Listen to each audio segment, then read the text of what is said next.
There are a couple of things that you should be paying attention to when it comes to courting.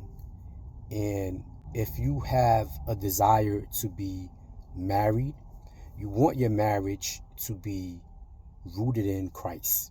That's first and foremost. The man that God aligns you with is going to be a man that is going to be after his heart. These are just the basic fundamental principles that comes with a man of God. And these are the characteristics that you should look for.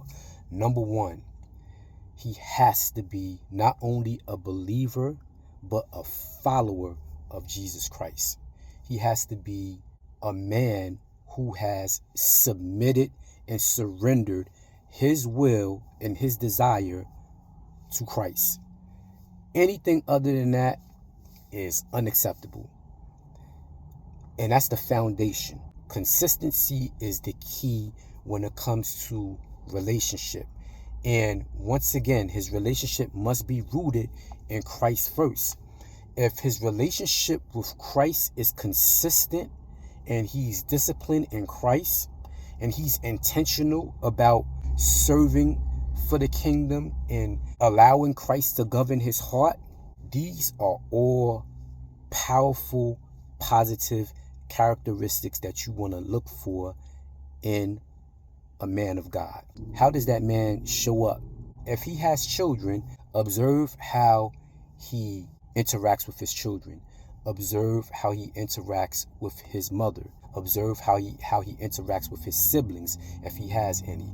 Observe how he interacts with people in general. What does his heart posture look like? What are the words that comes out of his mouth? What does he spend majority of his time doing? What is the music that he listens to?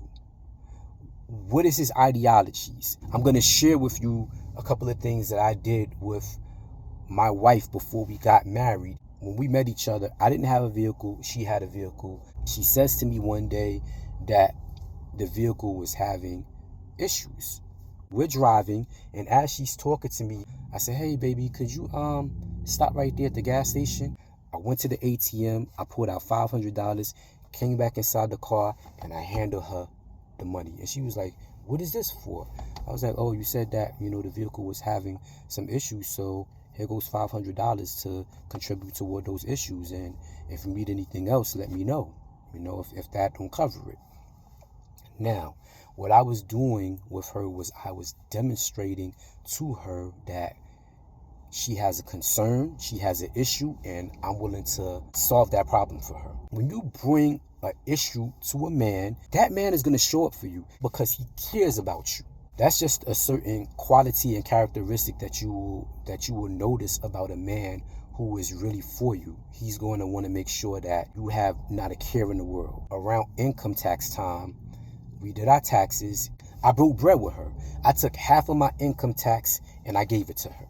I am a man that has standards, and I'm a man that's going to make sure that my lady is good in all areas. Once you get married and you say "I do," everything merges and it all becomes one. So my money is her money and her money is my money.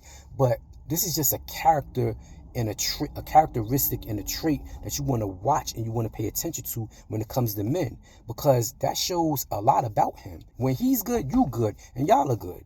Another thing that you want to pay attention when it comes to a man, what does his diet look like?